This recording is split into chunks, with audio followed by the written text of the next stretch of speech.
Good morning, everybody. Elizabeth and Jane, thank you for the invitation, and also Peter for facilitating this presentation, and thank you to everybody for being with us today. I would like to start by acknowledging our thanks and gratitude to all the people who are part of this project, and as you will see, it is an interdisciplinary project, but also working with indigenous communities in Northern Ontario in participatory research, community-led research. The knowledge production is not only done by a specific group from University of Guelph, for example, but it is also, and most importantly, produced in the communities and with different partners. You can see here the list of the members of 3 communities that we actively work. It is in common language, Rocky Bay, Big Mover, and Red Rock Indian Band. But also we are scaling our best practices with the North Shore Tribal Council located close to Thunder Bay and Thessalon. As you can see, what we can talk today, I will cover today in my presentation, is provide a brief introduction on what our project is. I will explain because I also want you to have a good idea how our project emerged and why we call it Braiding Knowledges and Braiding Food Systems. Then I will present the methodology. In the methodology, I will present the conceptual idea, that it builds in system thinking, which is the core element for One Health, and the methodology, which is mostly participatory.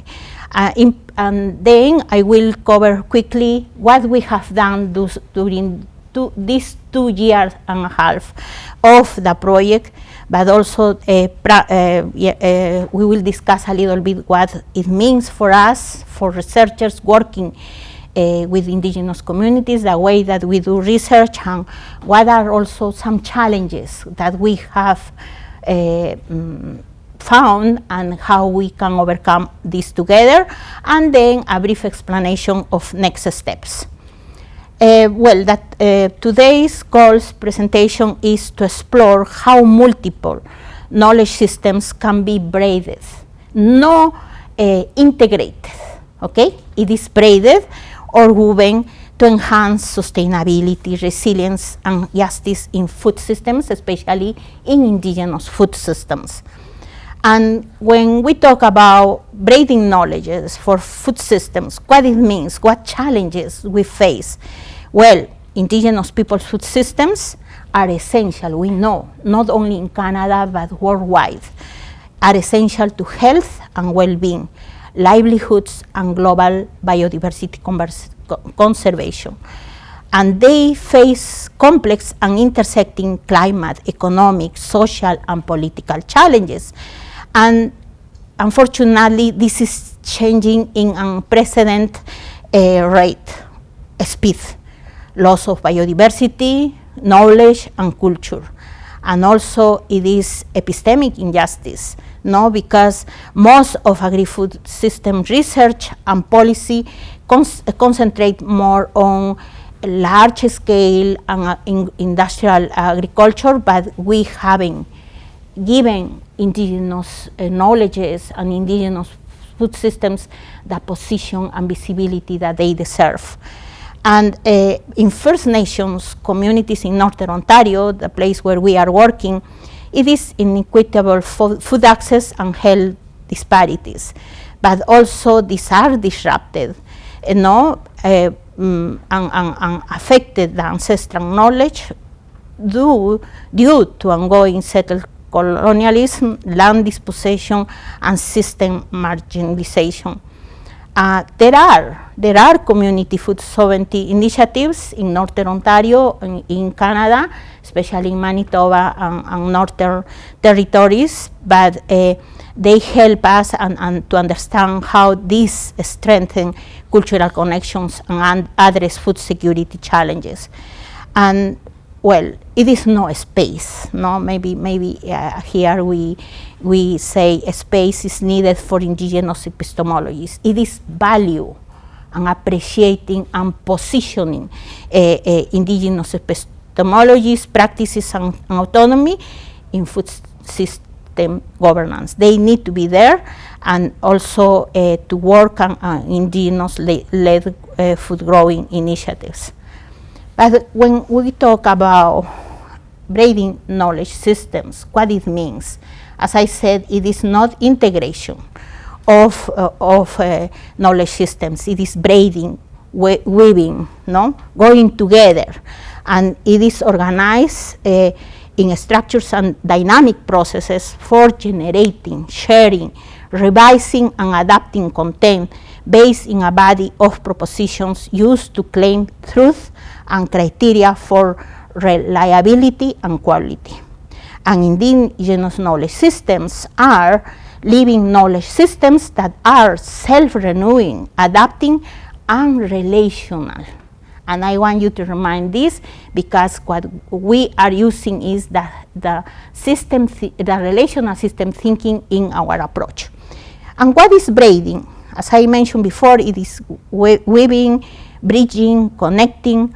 It is a dynamic, a co-evolving process, bringing multiple knowledges together equitably for reciprocal and mutual learning that equally values and respects the integrity of each knowledge system. And why braiding? Why is important? Because it helps us to present a new way of doing research with indigenous communities, where everybody learns. No, it is not only extracting that data, but also co-creating that data with the communities and acknowledging their intellectual property.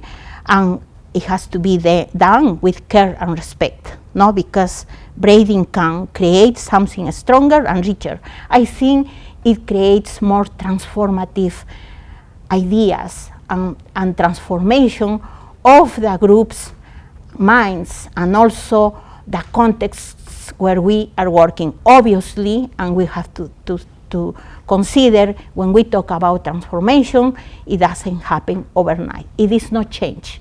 It is painful, it is dramatic, no? And it is messy, but it is possible if all of us have the commitment and the interest for change, no? And then it facilitates action and uptake of research findings, build trust in research, which is more important. Initially, when we entered the communities, they said, why do you want to work with us? No, when we met with the elders and leaders, they say, we don't want to create partnerships with groups that come here for 2-3 years and after extract all the information and they forget about us. It creates more damage to us. It is better you don't start anything if you are not committed to build the relationship and the collaboration that is sustainable, and it means forever.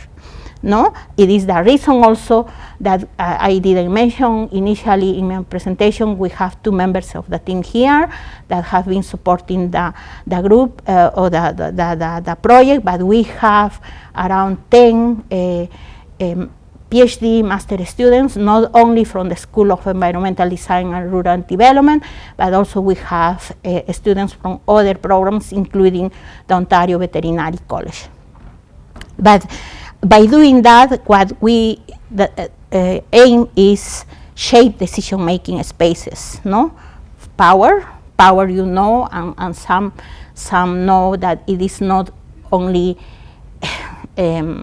power over, but most importantly, power to establish relationships, power to position ourselves initially, and after to position ourselves all together in relation to the world or to the context that we deal with, and support indigenous well-being and self-determination through all the processes that we have gone through so far is aiming to achieve well-being and self-determination. Obviously, not everything is nice, no, and ideal. We are facing challenges, but because of the nature and using the system thinking approach, help us to manage better the processes and be involved not only in feedback loops, but also in iterative processes that help all of us. And the braiding food systems, we consider it as an approach that braids indigenous knowledge, local and Western scientific knowledges with policy innovation and policy influence based on that. And the Braiding Food Systems project is an example that braiding processes can be put into action. And I will talk briefly about the project. It is a 3-year research project that is in partnership, as I mentioned before, with 3 communities where we are doing the piloting close to Thunder Bay, Red Rock Indian Band, Peak Mover, and Red Rock Indian Band, but also we are working with the North Shore Tribal Council. And this project wouldn't be a reality if we didn't have the funding support from the Ontario Agri-Food Innovation Alliance and UMAFA. And through our project, we aim to collaborate, and we have been doing it with First Nation communities to build and relocalize seed systems in Northern Ontario and support food security and food sovereignty as we work with them. And our approach is braiding indigenous and knowledge and Western scientific technical knowledge in community-led, and we aim our work to be funded mostly in participatory action research. Even we have another tool that I will present you. And our objectives in the project are, as you see, the first one, and still going on, it never stops, is partnerships. Build collaborative partnerships to co-construct, scale, and implement projects and seed systems. When we establish, I will mention to you what we did in order to establish the partnerships initially and what we do, but also it is important when we implement projects that are more systemic, are looking after structural challenges, is to understand the context. And then we set up diverse activities that we call trial, but everything, all that data that we are collecting from different sources are in order to influence policy development and policy in relation not only to food systems in Ontario and Canada, but also how this can be taken by academics and students in our university. As I mentioned, this is the areas where we are working now, and our approach builds on the relational system thinking. Obviously, I know that through your courses you have studied a lot about system thinking, but we are introducing the relational system thinking approach to food systems because we find important that the feedback loops are very important for us, and also cause and effect, but in our case, we intentionally use the relational word that comes from the idea of Melanie Goodchild, no? A Canadian indigenous researcher, where she mentions that it is important to consider the relationships. It is more important to consider the relationships of the different components in the system because we want to know if they are working, how they are working, if they are not working, what we can do in order to address these limitations. But also, well, we use participatory action research and action learning as our methodologies that is embedded in research and development. And why we use development? It is a word that we still feel uncomfortable in the team, but it is based on a project or program that I collaborated to implement in different countries in Asia, Africa, and Solomon Islands in order to work with indigenous communities and small-scale farmers, because it embeds research in activities. It is not only doing research, but implementing activities, small projects that where we can do research. And it is a reason that we are using it. But I will depart and explain a little bit more about the relational One Health framework for braiding food systems, because it recognizes systems complexity. We know that any system is complex and and messy, but in order to prevent and chaos, and also to establish our boundaries, we think that this is the best option for us and can help us braiding approaches. Then it helps us to highlight or to emphasize and to give more visibility to indigenous epistemologies, and by embedding it in One Health research and relationships. As I mentioned, it is the relationships between the social, ecological, economic, political, cultural, and spiritual aspects that are central to health. And the relational One Health is a critically engaged framework in which distribution of health is a collective over humans, animals, and ecosystems. In food systems, it unites environmental, social, and spiritual understandings, and consider food systems as health contributors and emergent from reciprocal relationships among humans, animals, and environments.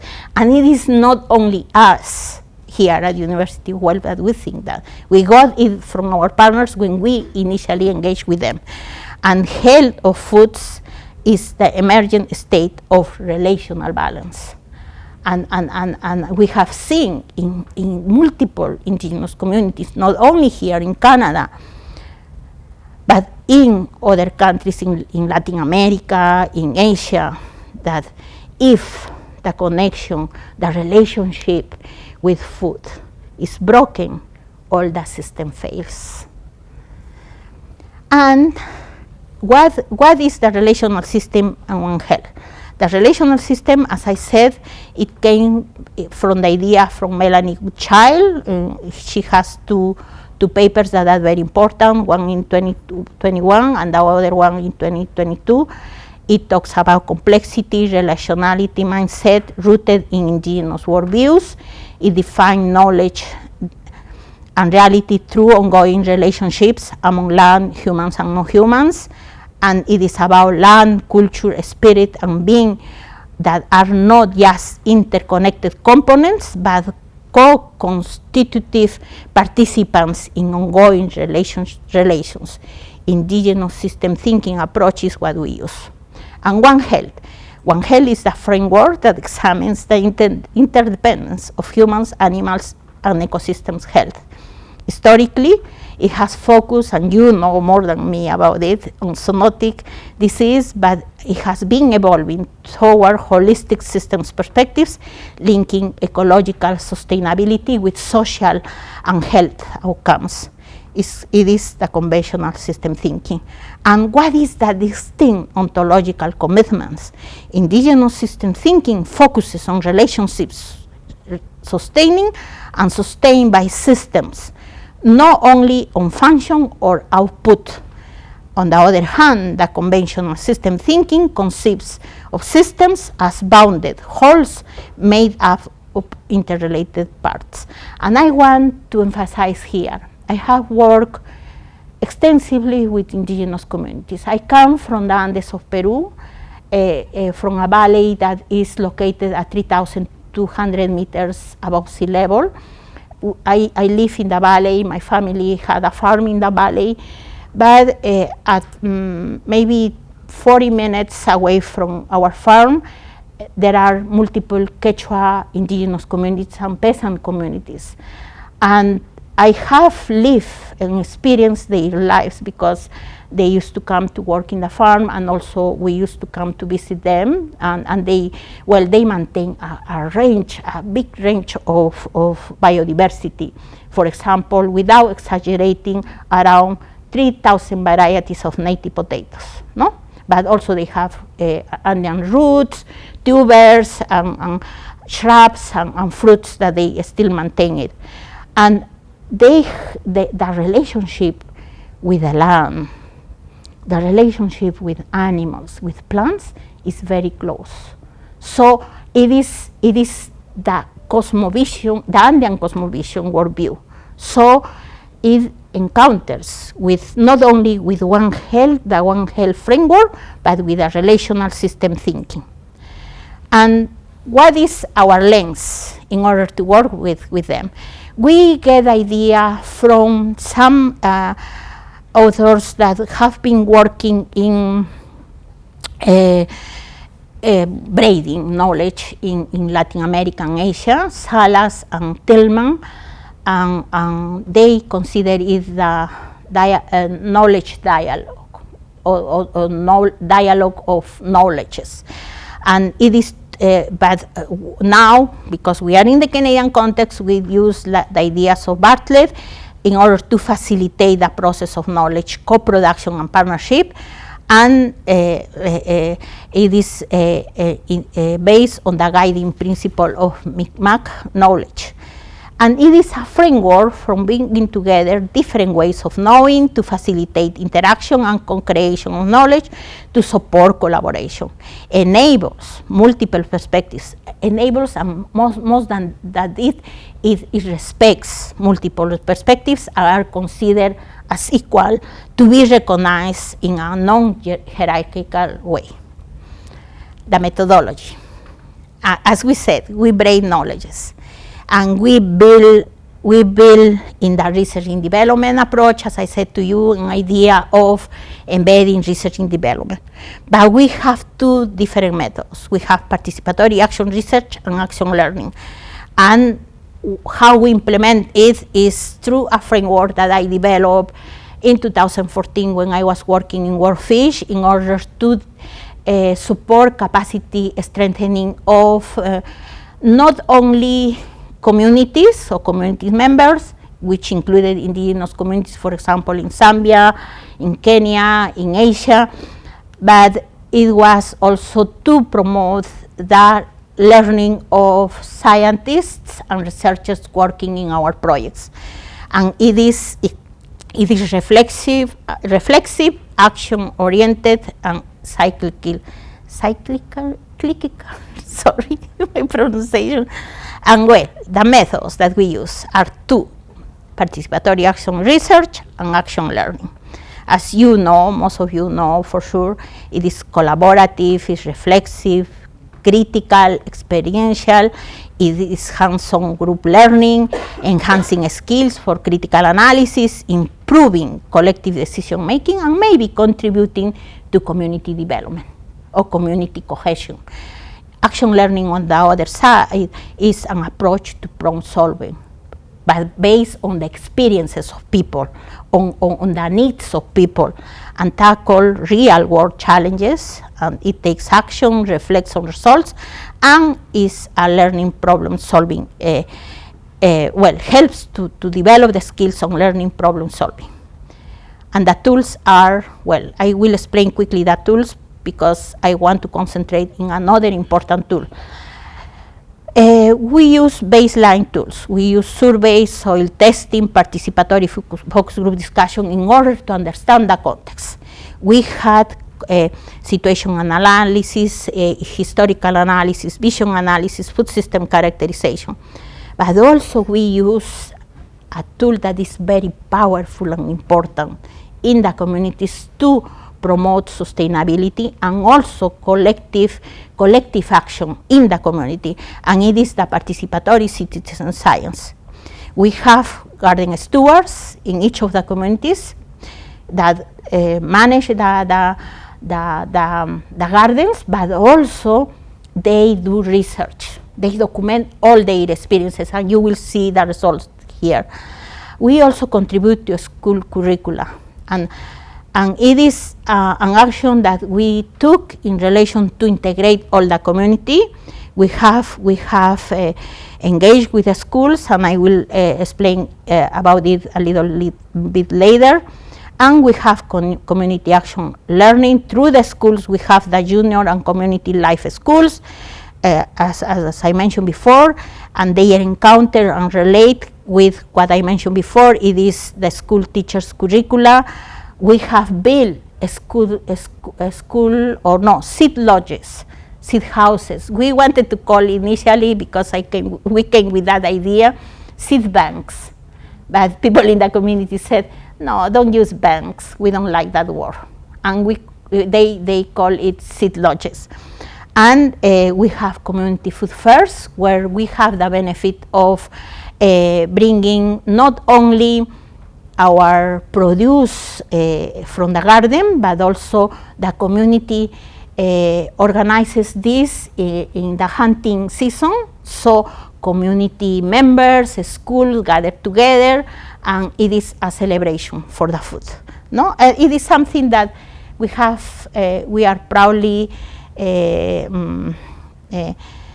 looking forward next year. No, getting more funding and working with the communities. As you can see here, some of the pictures show it is not only community members helping us or participating in the activities, but also we have one person from the health unit from Thunder Bay. She's a member of the team. We also have team members from University of Guelph working with children, and other collaborators, an indigenous chef teaching children to cut the fish that was obtained from the lake that day. And you can see here potatoes that were donated by one of our partners in another project, Dr. Peter van der Zaak, who owns a potato farm in Alliston. So you see, there are multiple people involved on this, multiple knowledges, and how we interact, how we work in harmony, and trying to bring something different in the future. But why is that? Because we have a principles guiding our engagement. You all know, in order to do research with indigenous groups, we have to follow Chapter 9 from Section 2 from the Research Council, and it is translated in some ways or aligned to OCAP principles and the 2I seeing. It involves continuity, patience, and time. It builds, as I said before, on the self, the family, the community, the land, the spirits, the ancestors, the animals. Involves, and it is very important, intergenerational roles and responsibilities, values indigenous knowledge, and it is influenced by memory. It is greatly influenced by memory, history, and story. And understands that knowledge is sacred and shared with permission and on certain situations. So ethical protocols and ideas are included here. And how we protect indigenous knowledge and data. In addition to the data management plan, we have bound council resolutions with communities and research protocols that are in place. We have gone through the research ethics protocols for University of Guelph, but also we went through the ethical protocol from the Manitolan Anishinaabe Research View Committee, and we are grateful to them because we got feedback and observations from them that help us to develop this protocol. And this protocol is open. It can be shared with you at any moment if you need it, because I think it was revised exhaustively, and we have a good model for doing research in the future. And collected data is supported by consent forms, and for confidentiality and privacy, all the pictures, including from children, are shared with you with the permission of parents, of the children, and the communities. I talk about the data management plan. It's a living document. It is guided by OCAP and indigenous research from the Research Council, and it focuses on release of information, data, and material in agreement with the communities. Now, in practice, what we did. In year one, as I said, we initially engaged with the communities. We signed a council resolution and agreements. Then we conducted literature reviews, and we have been until now conducting literature review. We conducted a soil testing of all communities in order to see if the land was optimal for establishing the gardens in the communities. No, unfortunately, we couldn't find spaces, so we had to build our gardens. We conducted a survey in food security and food sovereignty. We conducted a participatory action research focus group discussions. There were many, there have been many. And we have also knowledge mobilization, reporting infographics. From here, we have produced around 6 toolkits for the communities and also material for children in the schools. Year 2, we set up the garden, no? And we had a seedling training and seedling planting. In the first year, we produced the seedlings here in University of Guelph because we couldn't find a partner or greenhouses that we could grow the plants, and we had to transport it to Thunder Bay. But this year we did it in Tesalong with the North Shore Tribal Council. Then we started garden season 1, the reporting, harvest and food fair, moose hunt associated to that, school engagement, and again, seedling training and propagation. But I will tell you how we did it. As I said to you initially, we needed to understand the context. In each of the community, we conducted a historical timeline analysis. You can see here, these cards are written by community members. We had lunch, it was a celebration. Every time that we conduct focus groups discussions, we sit all together and they participate and they contribute. Then we, based on this historical analysis, we said, okay, what are the events that happen in the community in the past that have affected food production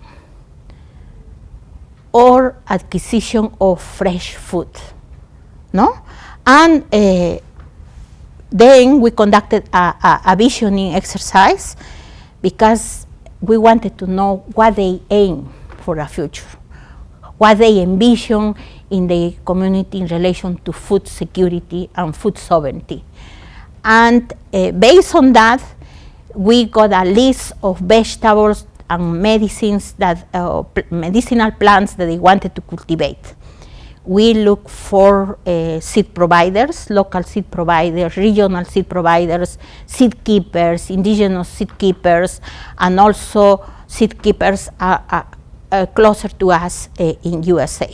And we got the seeds, and we came back to the communities, and with the communities, we showed them the seeds that we had, and they selected which seeds they wanted, okay? And it was for 2 years. And in all of this, we have wisdom dialogues because we foster non-hierarchical space actions, and it is more to create spaces that help us to build mutual respect and construct knowledge, support engagement, community research ownership and collaboration, and align with research principles of relationship building, respect, and knowledge rooted in culture, context, people, and place. It is designed to address community priorities of wellness, environment, and land-based learning.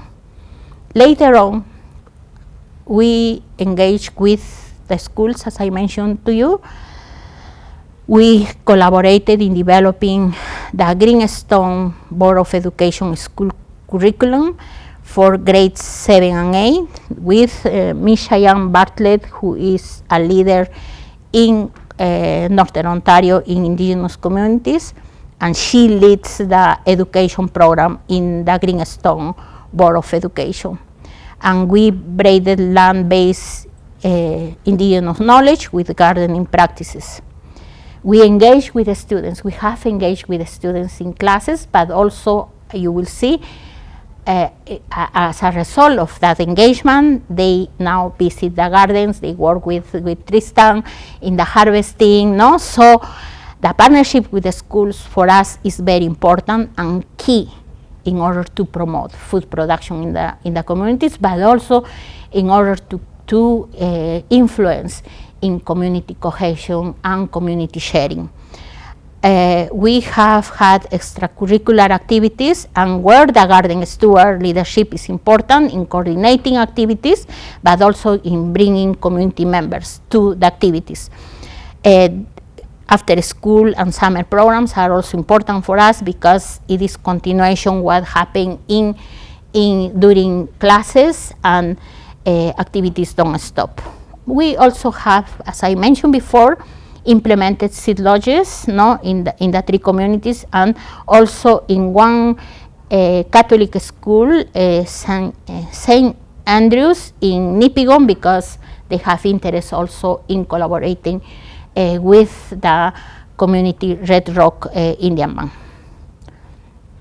Here you can see the picture of our youngest seed garden, citizen scientist or garden steward. His name is Seth, and how we implemented the participatory citizen science is very important, because most of you may be familiar, citizen science has been used in order to collect data mostly on conservation in indigenous communities, but in our case we call intentionally it participatory citizen science, because they voluntarily accepted to be part of this, and it is not only them, the citizen science, also us. We go through different processes of learning. As I said to you, it is learning for action. We prepare the groups in order to conduct activities through coaching, training, online, in-person training, and we, as a result of that, we produce the toolkits and technical briefs.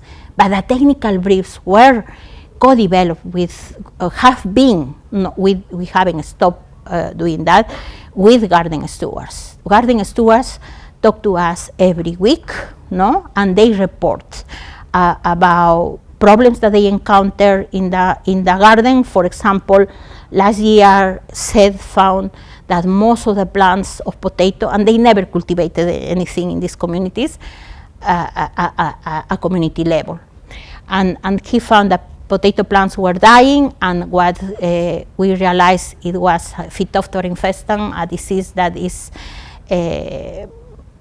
mostly in humid spaces, and we didn't know what was causing it, and we prevented it, but we also lost some of the harvest.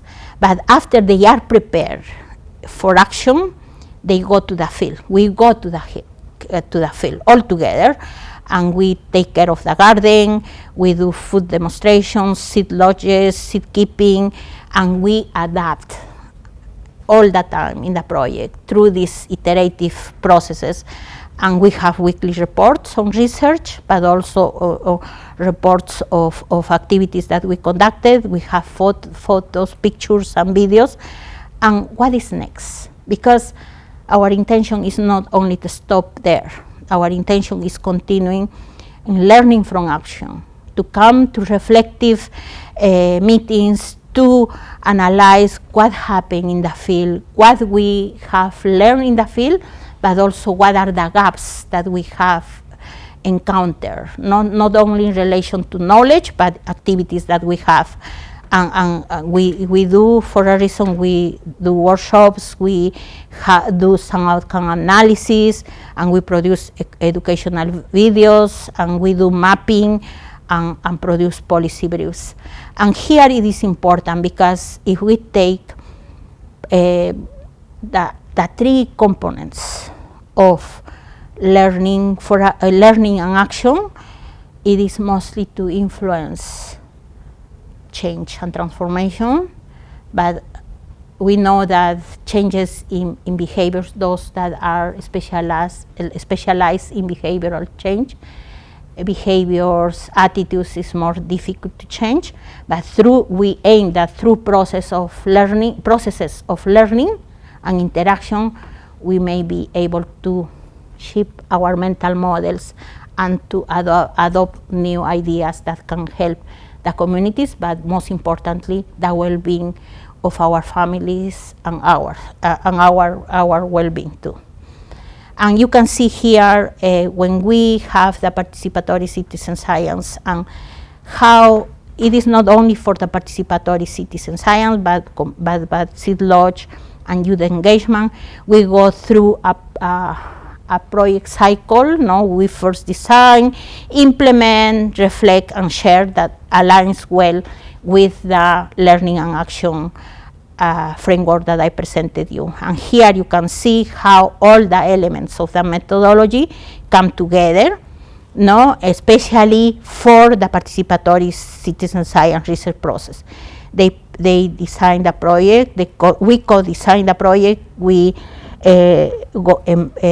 embark in the research process and design, implement, reflect, share, but also we produce information and knowledge that could be a living legacy for the communities and for us. And it is working together across project areas, which is food production, seed lodge, and youth engagement. And here you have some of the highlights of what we found in the soil testing.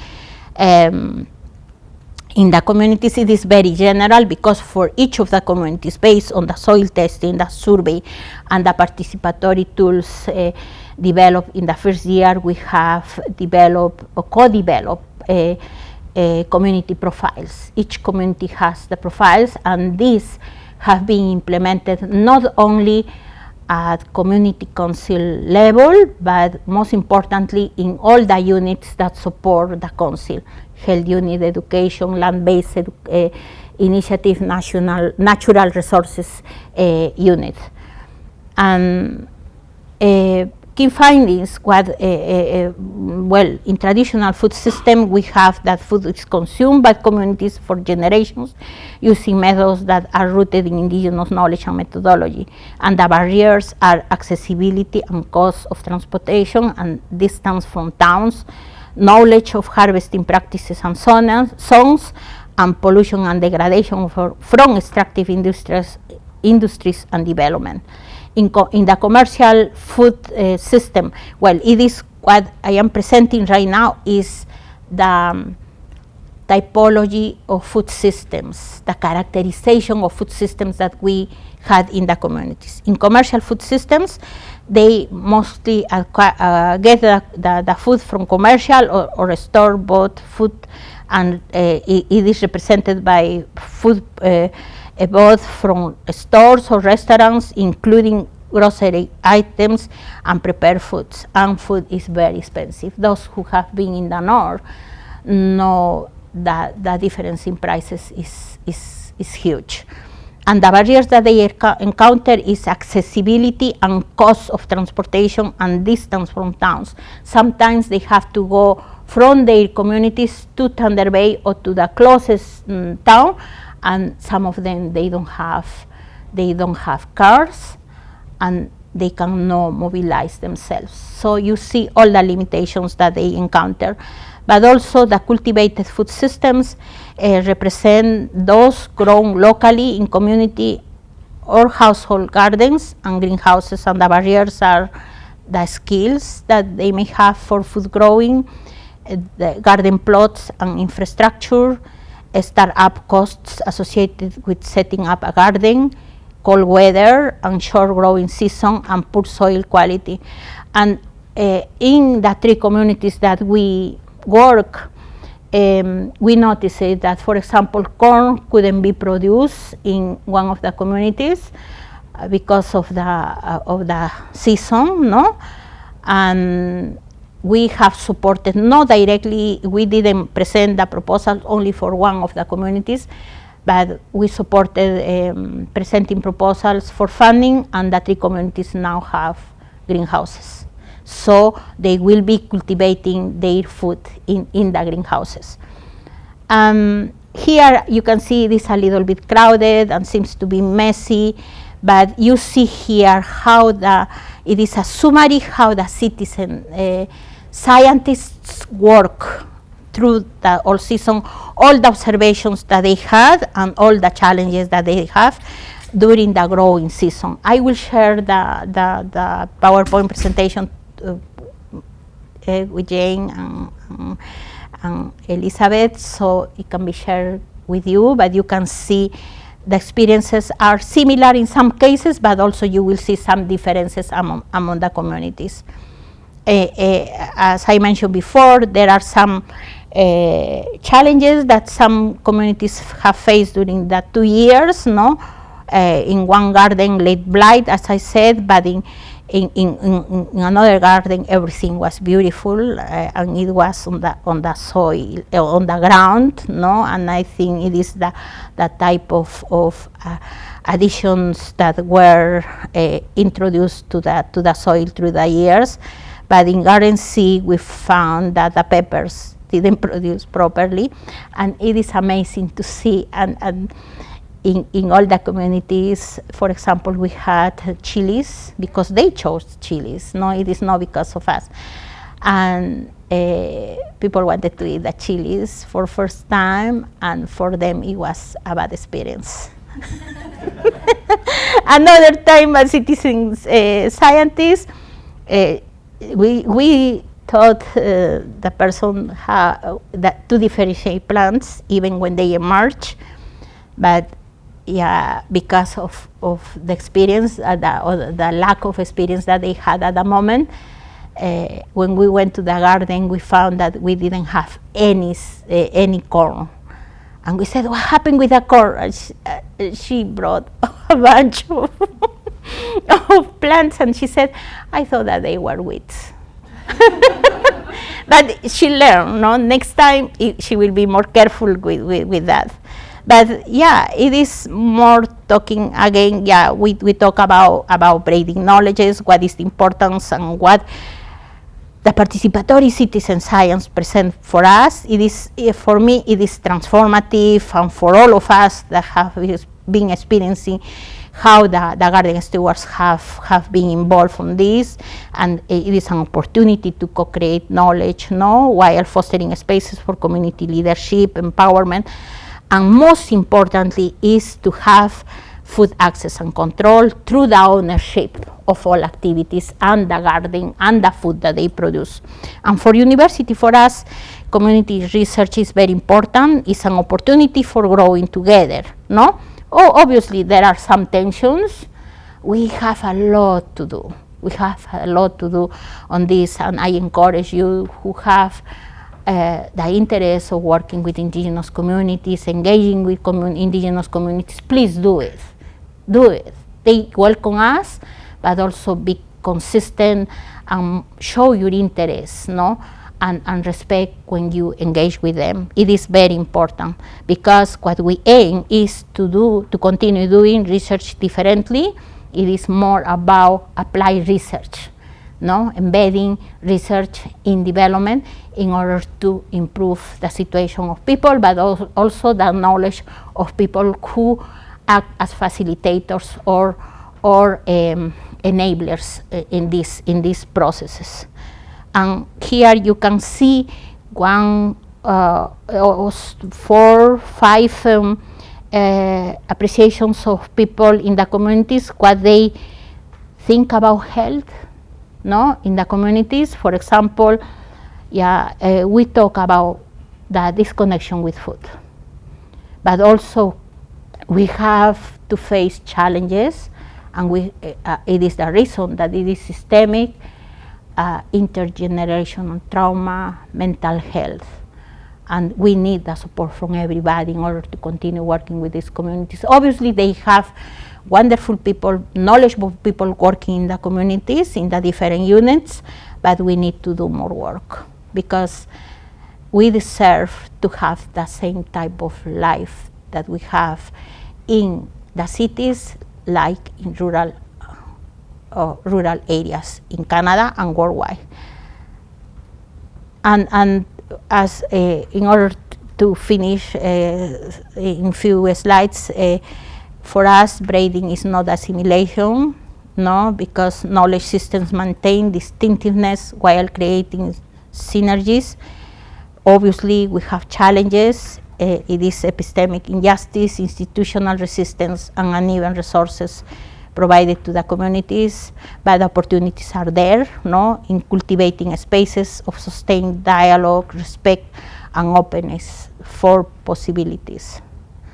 And here it is messy, it is a map that we have. You can see all the activities that we had, the relationships that exist among all the elements, but most importantly, the cause and effect that is has been obtained because of our work. And what is next? Well, we have some agendas, no, and we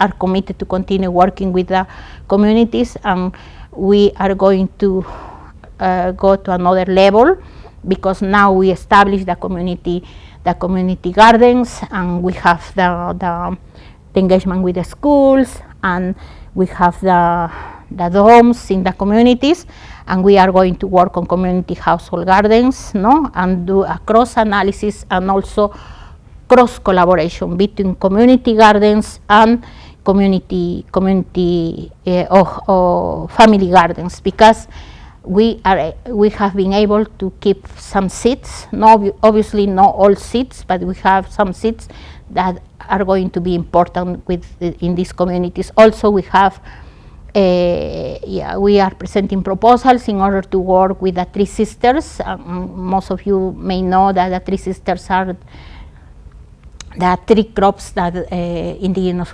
communities have been depended for generations. It is corn, squash, and beans, and we are implementing this in a way to exchange knowledge and to share knowledge between some southern indigenous communities here in Ontario with northern communities, the communities that we are working. But what is important for us is continue engaging with national and provincial policymakers in co-creation of supportive institutional environments. And what are our practical pathways is expanding networks of practitioners, scholars, and communities, strengthening food sovereignty movements through braided approaches, with a vision of a more just, resilient, and pluralistic future for indigenous food systems. And here you can see the reference, and thank you so much for listening, and happy to respond to some of the questions that you may have.